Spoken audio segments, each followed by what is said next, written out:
Hi friends, అందరికీ నమస్కారం అండి. తెలంగాణ రాష్ట్ర వ్యాప్తంగా ఉన్నటువంటి ఆసరా చేయుత పెన్షన్ లబ్ధాలకు సంబంధించి ప్రభుత్వం నుంచి ఇప్పుడిప్పుడే ఇంపార్టెంట్ ఫ్లాష్ అప్డేట్ అయితే రావడం జరిగిందండి. తెలంగాణ రాష్ట్రంలో ఇక పెన్షన్లకు సంబంధించి ప్రభుత్వం నుంచి ఎప్పటి నుంచి ఎదురు చూస్తున్నారు. ఎందుకంటే ప్రభుత్వం వచ్చేసి దాదాపు 2.5 సంవత్సరాలు 3 సంవత్సరాలు అవుతుంది, కొత్త పెన్షన్లు అయితే ఇవ్వలేదు.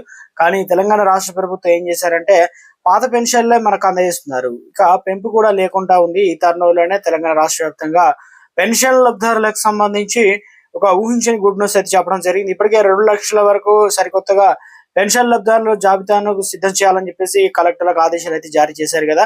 తాజాగా వచ్చేసి మరోసారి ఈ కేటగిరీలో వారికి కూడా పెన్షన్ అనేది ఇవ్వడం అయితే జరుగుతుంది అనమాట. వారికి వచ్చే నెల నుంచే పెన్షన్ అయితే అందిస్తారని చెప్తున్నారు. ఈ నెలకు సంబంధించిన పెన్షన్ మరి ఎప్పటి నుంచి అందిస్తారు ఏంటి అని చెప్పేసి చాలా మంది అయితే అడుగుతున్నారు అనమాట. సో ఎప్పటి వరకు ఇవ్వబోతున్నారు ఏంటి, ఏ తేదీ నుండి అని చెప్పేసి అడుగుతున్నారు. సో తెలంగాణ రాష్ట్ర వ్యాప్తంగా పెన్షన్ల పంపిణీకి ప్రారంభం అయితే కావడం జరిగిందని చెప్పేసి అప్డేట్ అయితే ఇచ్చారండి. నాది ఒక స్మాల్ రిక్వెస్ట్ అండి. ముందే వీడియోస్ ఉన్న ప్రతి ఒక్కరు కూడా లైక్ చేయండి. కొత్తగా ఛానల్ వస్తే తప్పకుండా సబ్స్క్రైబ్ చేసుకోండి. చూస్తున్నారు కానీ లైక్ చేయడం మర్చిపోతున్నారు అనమాట. వెంటనే లైక్ చేయండి. సో తెలంగాణ రాష్ట్ర వ్యాప్తంగా ఇందు మూలంగా ఇక పత్రిక ప్రకటన ఒక అప్డేట్ అయితే ఇవ్వడం జరిగిందండి. తెలంగాణ రాష్ట్ర వ్యాప్తంగా ఈ నెల 23 తారీఖు నుంచే వృద్ధులు, వితంతువులు, చేనేత, డయాలసిస్ మొత్తం అన్ని రకాల కేటగిరీ వారందరికీ పెన్షన్లు అనేది ఈ నెల 31 తారీఖు వరకు పెన్షన్ అనేది తీసుకోవచ్చు అని చెప్పేసి తాజాగా లేటెస్ట్ అప్డేట్ అనేది ఇవ్వడం జరిగిందండి. ఇందులో వచ్చేసి గతం కంటే భిన్నంగా అంటే ఫేషియల్ అథెంటికేషన్ ద్వారా మాత్రమే పెన్షన్ అనేది పొందవచ్చు అని చెప్పేసి మధ్యదళారులు ఎవరు కూడా నమ్మకూడదు, 16 రూపాయలు అడిగి మరి తీసుకోవాలని చెప్పేసి. అదేవిధంగా తెలంగాణ రాష్ట్ర వ్యాప్తంగా కొత్త పెన్షన్లకు సంబంధించి దరఖాస్తులకు సంబంధించి ఎవరైతే ఎదురు చూస్తున్నారో వారందరికీ కూడా ఒక బిగ్ అప్డేట్ అయితే ఇవ్వడం జరిగింది అనమాట.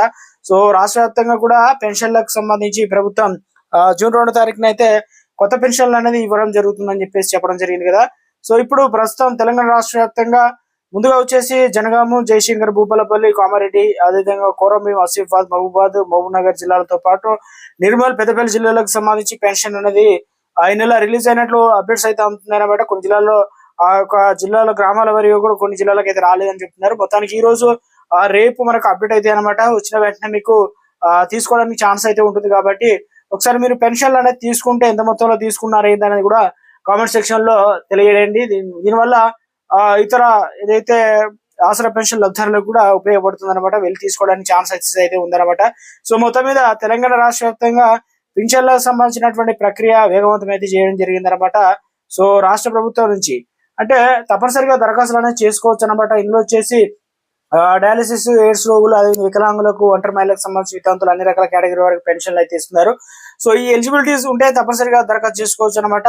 సో ఎయిడ్స్ వ్యాధిగ్రస్తులు, డయాలసిస్ వ్యాధిగ్రస్తులు తప్పనిసరిగా ఇదే ఆసుపత్రి నుంచి ఒక సర్టిఫికేట్ తీసుకురావాలన్నమాట. వికలాంగులు అయితే 40%, ఇక ఒంటరి మహిళలకు సంబంధించి 18 ఏళ్ళు నిల్వ ఉండాలి.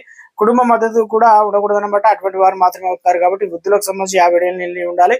ఇక ఈ వితంతులకు సంబంధించి ప్రత్యేకంగా భర్త చనిపోయినటువంటి డెత్ సర్టిఫికేట్ అనేది అవసరం పడుతుంది అనమాట. దరఖాస్తులకు సంబంధించి మనం కావాల్సినటువంటి డాక్యుమెంట్లు కూడా ఇవ్వడం జరిగింది అనమాట. దీంట్లో వచ్చేసి మనకు income certificate, mobile number, passport size ఫోటోలు, బ్యాంక్ పాస్ పుస్తకం, voter ID, ration card, Aadhaar card, ఇక ఇవి తప్పనిసరిగా వివిధ కేటగిరీ వారికి కొన్ని అడిషనల్ డాక్యుమెంట్లు అవసరం పడుతున్నాయని చెప్తున్నారు. ఇక దరఖాస్తులు అనేది ఇప్పుడు గ్రామ పంచాయతీల ద్వారా పంచాయత్ సెక్రటరీ, అదేవిధంగా ఎంపీడీఓలు, మున్సిపల్ కార్యాలయాల మీ సేవా కేంద్రాల ద్వారా కూడా ఫామ్ అనేది తీసుకొని మనం ఆ ఫామ్ అన్ని డీటెయిల్స్ మెన్షన్ చేసి ఆ పత్రాలతో జత చేసి ఇప్పుడు తీసుకున్న డాక్యుమెంట్లు అన్ని కూడా జిరాక్స్ అయితే ఇవ్వాలన్నమాట. సో ఇవన్నీ కూడా తెలంగాణ రాష్ట్ర వ్యాప్తంగా పెన్షన్లకు సంబంధించి ప్రక్రియ స్టార్ట్ చేసినట్లు అప్డేట్స్ అయితే రావడం జరిగిందండి. సో ఇక మంత్రి సీతక్క గుడిని చెప్పడం జరిగింది అనమాట. ఇటీవల కాలంలో తెలంగాణ రాష్ట్ర వ్యాప్తంగా పెన్షన్లకు సంబంధించిన పంపిణీ చేస్తామని చెప్పడం అయితే జరిగింది కదా. దీనిపైన మంత్రి సీతక్క అయితే ఒక లేటెస్ట్ అప్డేట్ అనేది ఇచ్చే ప్రయత్నం చేయడం జరిగింది అనమాట. సో వీరికి కూడా జూన్ 2వ తారీఖున కొత్తగా వారికి పెన్షన్లు ఇవ్వనున్నారు. 2356 మంది డయాలసిస్ పెన్షన్లకు సంబంధించి కొత్తగా అర్హత సాధించారన్నమాట. సో వీరందరికీ కూడా మంత్రి సీతక్క అయితే గుడ్ న్యూస్ చెప్పడం జరిగింది అనమాట. సో వీరందరికీ కూడా కొత్తగా పెన్షన్లు అనేది ఇవ్వబోతున్నారు చెప్తున్నారు. ఇప్పటికే మరో 488 దరఖాస్తులు కూడా పరిశీలనలు అయితే ఉన్నాయి. వాటిని త్వరలోనే మంజూరు చేస్తామని అధికారులు కూడా వెల్లడించారు. సో మొత్తం మీద 2016 రూపాయలు అయితే పెన్షన్లు అనేది మనకు అందించబోతున్నట్లుగా తాజాగా అప్డేట్స్ అయితే రావడం జరిగిందండి.